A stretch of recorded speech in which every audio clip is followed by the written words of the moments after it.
આપણી આસપાસ એવી કેટલીય વસ્તુઓ છે જેના વગર આપણું કામ જ ન ચાલે, પણ એ કામ કેવી રીતે કરે છે એ આપણે ભાગ્યે જ વિચારીએ છીએ. તો આજે ચાલો એક એવી જ વસ્તુ, વિદ્યુત પરિપથ, કેવી રીતે કામ કરે છે એને સરળતી રીતે સમજીએ.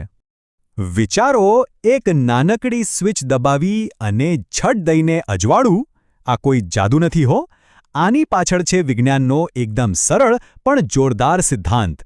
ચાલો આ સિસ્ટમમાં ઊંડા ઉતરીએ અને જોઈએ કે આ બધું થાય છે કેવી રીતે. આપણી આ સફર શરૂ થાય છે પાવરના સોર્સથી, એટલે કે વિદ્યુત કોષ, જેને આપણે સાદી ભાષામાં બેટરી કહીએ છીએ. આ નાનકડો ડબ્બામાં જાણે એક પાવર હાઉસ છુપાયેલું છે. એની અંદર જાતજાતના કેમિકલ્સ ભરેલા હોય છે જે એકબીજા સાથે રિએક્શન કરીને વીજળી પેદા કરે છે. તો એક વાત ખાસ સમજવા જેવી છે. બેટરીમાં વીજળી ભરેલી નથી હોતી. ના, એ તો કેમિકલ રિએક્શનથી વીજળી બનાવે છે. અને એટલે જ જ્યારે એ કેમિકલ્સ પૂરા થઈ જાય છે ત્યારે આપણે કહીએ છીએ ને, બેટરી ઉતરી ગઈ. ચાલો હવે મળીએ આપણી આ વાર્તાના બીજા હીરોને, એટલે કે બલ્બને. એનું કામ છે અજવાળું ફેલાવવાનું. બલ્બની અંદર જે પાતળો તાર દેખાય છે એને ફિલામેન્ટ કહે છે. આ જ તો બલ્બનું હૃદય છે. જ્યારે વીજળી આ તારમાંથી પસાર થાય છે ત્યારે એ એટલો બધો ગરમ થઈ જાય છે કે પ્રકાશ આપવા લાગે છે. તો હવે આપણી પાસે પાવર માટે બેટરી છે અને પ્રકાશ માટે બલ્બ. પણ આટલું પૂરતું નથી. એમને એક ખાસ રીતે જોડવા પડે છે. ચાલો જોઈએ કે આ કનેક્શન કેવી રીતે બને છે. સૌથી પહેલાં આપણે બેટરીના એક છેડાને વાયરથી બલ્બ સાથે જોડી દીધો. પણ કશું થયું? ના, બલ્બ તો હજીએ બંધ છે.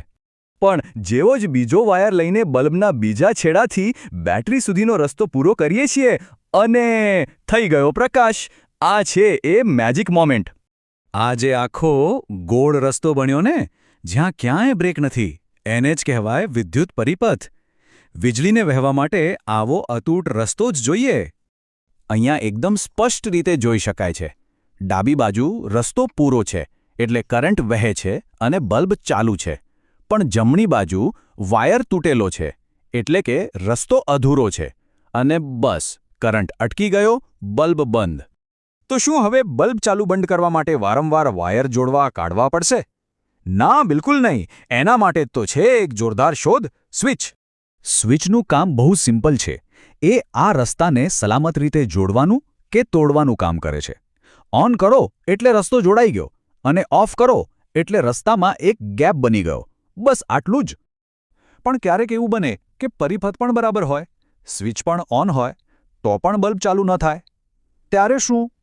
તો બની શકે કે પ્રોબ્લેમ વાયરમાં નહીં પણ ખુદ બલ્બની અંદર હોય. જ્યારે આપણે કહીએ છીએ કે બલ્બ ઉડી ગયો, ત્યારે ખરેખર એની અંદરનો પેલો પાતળો ફિલામેન્ટ તૂટી ગયો હોય છે. અને એ તૂટી જાય એટલે પરિપથ અધૂરો રહી જાય, બરાબર એક ઓફ સ્વિચની જેમ જ. આ જે સિમ્પલ સિદ્ધાંત છે ને, એ ખાલી બલ્બ ચાલુ કરવા પૂરતો નથી. આપણી આસપાસના લગભગ દરેક ઇલેક્ટ્રિક સાધનો આના પર જ ચાલે છે, અને એની અસર માત્ર પ્રકાશ પૂરતી નથી. વીજળીની એક બીજી જબરદસ્ત અસર છે, ગરમી. જ્યારે પણ કરંટ કોઈ વાયરમાંથી પસાર થાય ત્યારે એ વાયર ગરમ થાય છે. કેટલો ગરમ થશે? એ વાયર કેવો છે, કેટલો લાંબો છે, એના પર આધાર રાખે છે. અને આ ગરમીનો ઉપયોગ તો આપણે ઠેર ઠેર કરીએ છીએ. ઇલેક્ટ્રિક હીટર હોય, કપડાની ઇસ્ત્રી હોય, પાણી ગરમ કરવાનું ગીઝર હોય કે પછી હેર ડ્રાયર, આ બધામાં એ જ સિદ્ધાંત કામ કરે છે. પણ હા, એક વાત હંમેશા યાદ રાખવા જેવી છે. આ સિદ્ધાંતો ભલે આપણું જીવન સહેલું બનાવે, પણ વીજળી, ખાસ કરીને ઘરના પ્લગમાં આવતી હાઈ વોલ્ટેજ વીજળી, એ ખૂબ જ શક્તિશાળી છે. એની સાથે સાવચેતી રાખવી ખૂબ જ જરૂરી છે. તો વિચારો, એક નાનકડી બેટરીથી બલ્બ ચાલુ કરવાનો સિદ્ધાંત અને આખા શહેરને રોશન કરતો પાવર ગ્રીડ, બંને પાછળનો મૂળભૂત નિયમ એક જ છે: પરિપથ પૂરો થવો જોઈએ. આ એક નાનકડા નિયમ પર જ આપણી આખી આધુનિક દુનિયા ચાલી રહી છે.